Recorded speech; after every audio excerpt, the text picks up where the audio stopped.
Good evening, my fellow Americans. 10 days ago, in my report to the nation on Vietnam, I announced the decision to withdraw an additional 150,000 Americans from Vietnam over the next year. I said then that I was making that decision despite our concern over increased enemy activity in Laos, in Cambodia, and in South Vietnam. And at that time, I warned that if I concluded that increased enemy activity in any of these areas endangered the lives of Americans remaining in Vietnam, I would not hesitate to take strong and effective measures to deal with that situation. Despite that warning, North Vietnam has increased its military aggression in all these areas, and particularly in Cambodia.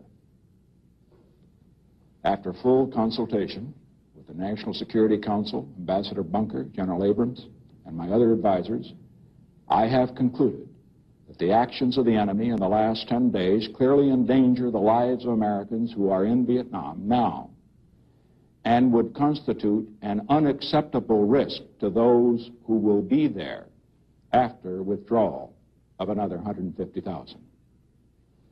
To protect our men who are in Vietnam and to guarantee the continued success of our withdrawal and Vietnamization programs, I have concluded that the time has come for action.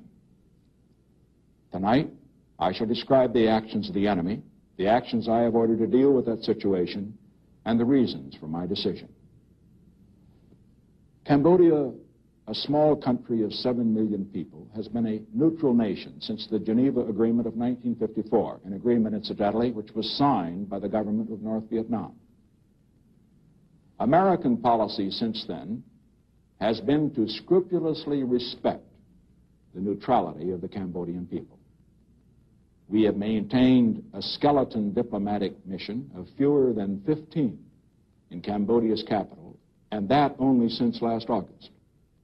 For the previous 4 years, from 1965 to 1969, we did not have any diplomatic mission whatever in Cambodia. And for the past 5 years, we have provided no military assistance whatever and no economic assistance to Cambodia. North Vietnam, however, has not respected that neutrality. For the past 5 years, as indicated on this map that you see here, North Vietnam has occupied military sanctuaries all along the Cambodian frontier with South Vietnam. Some of these extend up to 20 miles into Cambodia. The sanctuaries are in red, and as you note, they are on both sides of the border.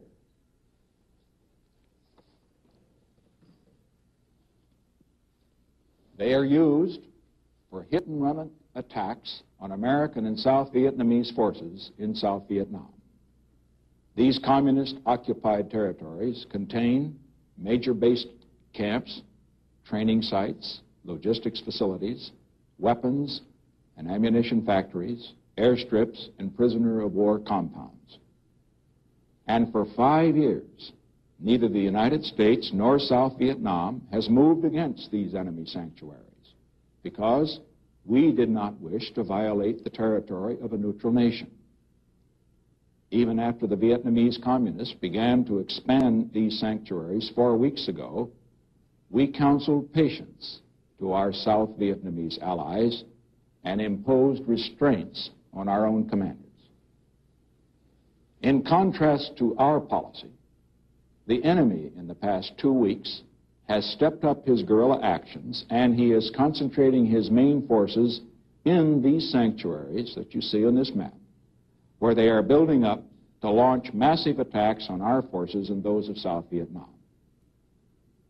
North Vietnam, in the last 2 weeks, has stripped away all pretense of respecting the sovereignty or the neutrality of Cambodia.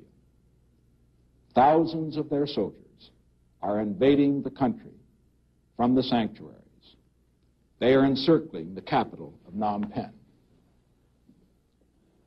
Coming from these sanctuaries, as you see here, they have moved into Cambodia and are encircling the capital. Cambodia, as a result of this, has sent out a call to the United States, to a number of other nations for assistance. Because if this enemy effort succeeds, Cambodia would become a vast enemy staging area and a springboard for attacks on South Vietnam along 600 miles of frontier. A refuge where enemy troops could return from combat without fear of retaliation. North Vietnamese men and supplies could then be poured into that country, jeopardizing not only the lives of our own men, but the people of South Vietnam as well. Now, confronted with this situation, we have three options. First, we can do nothing. Well, the ultimate result of that course of action is clear. Unless we indulge in wishful thinking, the lives of Americans remaining in Vietnam after our next withdrawal of 150,000 would be gravely threatened. Let us go to the map again. Here is South Vietnam. Here is North Vietnam. North Vietnam already occupies this part of Laos. If North Vietnam also occupied this whole band in Cambodia, or the entire country, it would mean that South Vietnam was completely outflanked, and the forces of Americans in this area, as well as the South Vietnamese, would be in an untenable military position.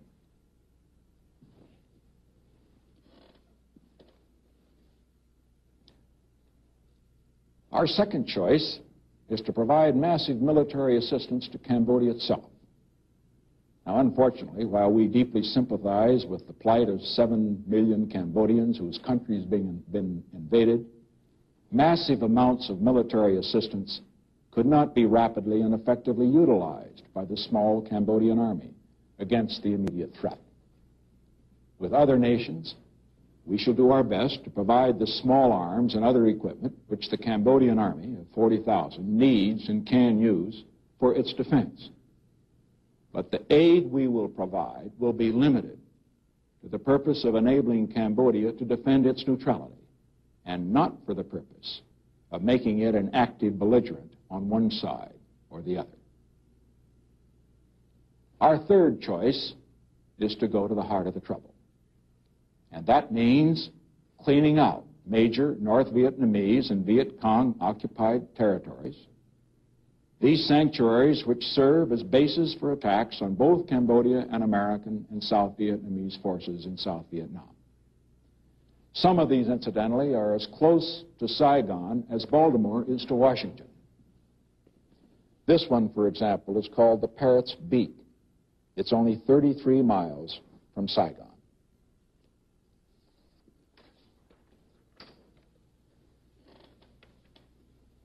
Now, faced with these three options, this is the decision I have made. In cooperation with the armed forces of South Vietnam, attacks are being launched this week to clean out major enemy sanctuaries on the Cambodian-Vietnam border. A major responsibility for the ground operations is being assumed by South Vietnamese forces. For example, the attacks in several areas, including the Parrot's Beak that I referred to a moment ago, are exclusively South Vietnamese ground operations under South Vietnamese command, with the United States providing air and logistical support. There is one area, however, immediately above Parrot's Beak, where I have concluded that a combined American and South Vietnamese operation is necessary. Tonight, American and South Vietnamese units will attack the headquarters for the entire communist military operation in South Vietnam. This key control center has been occupied by the North Vietnamese and Viet Cong for 5 years in blatant violation of Cambodia's neutrality. This is not an invasion of Cambodia. The areas in which these attacks will be launched are completely occupied and controlled by North Vietnamese forces. Our purpose is not to occupy the areas. Once enemy forces are driven out of these sanctuaries, and once their military supplies are destroyed, we will withdraw. These actions are in no way directed to the security interests of any nation. Any government that chooses to use these actions as a pretext for harming relations with the United States will be doing so on its own responsibility and on its own initiative, and we will draw the appropriate conclusions. And now let me give you the reasons for my decision. A majority of the American people, a majority of you listening to me, are for the withdrawal of our forces from Vietnam. The action I have taken tonight is indispensable for the continuing success of that withdrawal program. A majority of the American people want to end this war rather than to have it drag on interminably. The action I have taken tonight will serve that purpose. A majority of the American people want to keep the casualties of our brave men in Vietnam at an absolute minimum. The action I take tonight is essential if we are to accomplish that goal.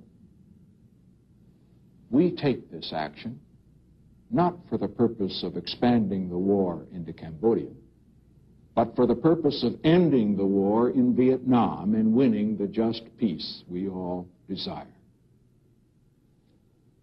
We have made, we will continue to make every possible effort to end this war through negotiation at the conference table rather than through more fighting in the battlefield.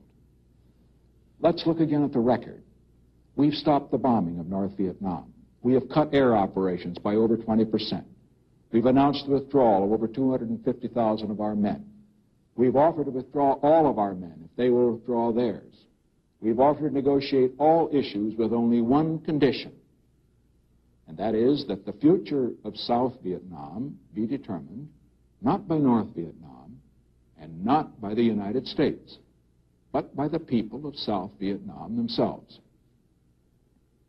The answer of the enemy has been intransigence at the conference table, belligerence at Hanoi, massive military aggression in Laos and Cambodia, and stepped-up attacks in South Vietnam designed to increase American casualties. This attitude has become intolerable.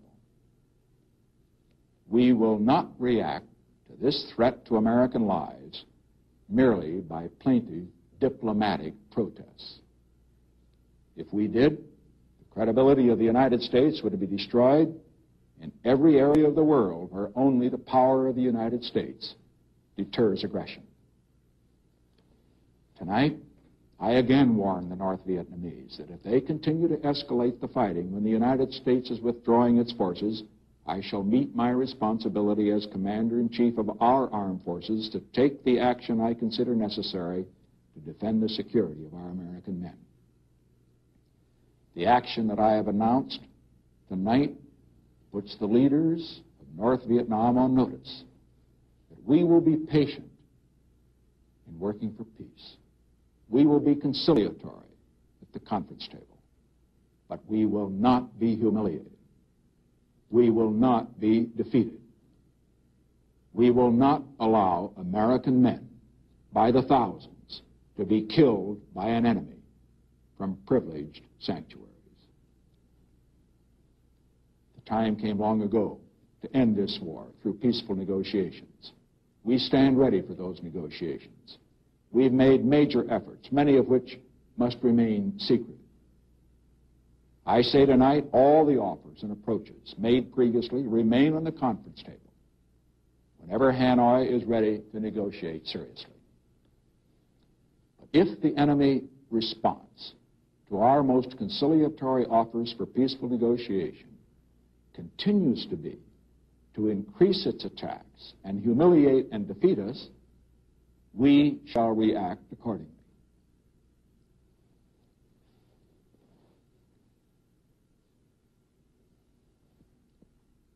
My fellow Americans, we live in an age of anarchy, both abroad and at home. We see mindless attacks on all the great institutions which have been created by free civilizations in the last 500 years. Even here in the United States, great universities are being systematically destroyed. Small nations all over the world find themselves under attack from within and from without.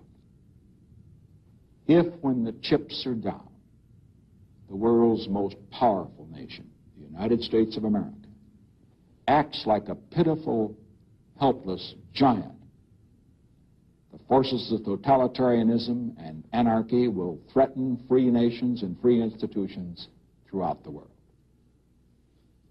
It is not our power, but our will and character that is being tested tonight. The question all Americans must ask and answer tonight is this: does the richest and strongest nation in the history of the world have the character to meet a direct challenge by a group which rejects every effort to win a just peace, ignores our warning, tramples on solemn agreements, violates the neutrality of an unarmed people, and uses our prisoners as hostages? If we fail to meet this challenge, all other nations will be on notice that despite its overwhelming power, the United States, when a real crisis comes, will be found wanting. During my campaign for the presidency, I pledged to bring Americans home from Vietnam. They are coming home. I promised to end this war. I shall keep that promise. I promised to win a just peace. I shall keep that promise. We shall avoid a wider war, but we are also determined to put an end to this war. In this room, Woodrow Wilson made the great decisions which led to victory in World War I. Franklin Roosevelt made the decisions which led to our victory in World War II. Dwight D. Eisenhower made decisions which ended the war in Korea and avoided war in the Middle East. John F. Kennedy, in his finest hour, made the great decision which removed Soviet nuclear missiles from Cuba and the Western Hemisphere.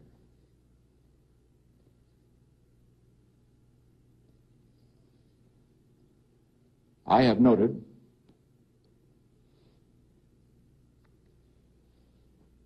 that there's been a great deal of discussion with regard to this decision that I have made. And I should point out that I do not contend that it is in the same magnitude as these decisions that I have just mentioned. But between those decisions and this decision, there is a difference that is very fundamental. In those decisions, the American people were not assailed by counsels of doubt and defeat from some of the most widely known opinion leaders of the nation. I have noted, for example, that a Republican senator has said that this action I have taken means that my party has lost all chance of winning the November elections. And others are saying today that this move against enemy sanctuaries will make me a one-term president. No one is more aware than I am of the political consequences of the action I have taken. It is tempting to take the easy political path, to blame this war on previous administrations and to bring all of our men home immediately regardless of the consequences, even though that would mean defeat for the United States, to desert 18 million South Vietnamese people who have put their trust in us, to expose them to the same slaughter and savagery which the leaders of North Vietnam inflicted on hundreds of thousands of North Vietnamese who chose freedom when the communists took over North Vietnam in 1954. To get peace at any price now, even though I know that a peace of humiliation for the United States would lead to a bigger war or surrender later. I have rejected all political considerations in making this decision. Whether my party gains in November is nothing compared to the lives of 400,000 brave Americans fighting for our country and for the cause of peace and freedom in Vietnam. Whether I may be a one-term president is insignificant compared to whether, by our failure to act in this crisis, the United States proves itself to be unworthy to lead the forces of freedom in this critical period in world history. I would rather be a one-term president and do what I believe was right than to be a two-term president at the cost of seeing America become a second-rate power and to see this nation accept the first defeat in its proud 190-year history. I realize that in this war there are honest and deep differences in this country about whether we should have become involved, that there are differences as to how the war should have been conducted. But the decision I announce tonight transcends those differences, for the lives of American men are involved. The opportunity for 150,000 Americans to come home in the next 12 months is involved. The future of 18 million people in South Vietnam and 7 million people in Cambodia is involved. The possibility of winning a just peace in Vietnam and in the Pacific is at stake.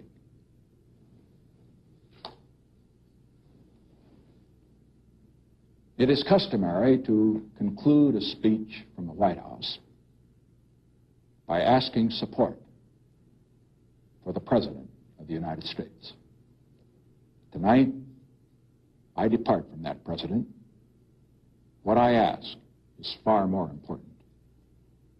I ask for your support for our brave men fighting tonight halfway around the world, not for territory, not for glory, but so that their younger brothers and their sons and your sons can have a chance to grow up in a world of peace and freedom and justice. Thank you and good night.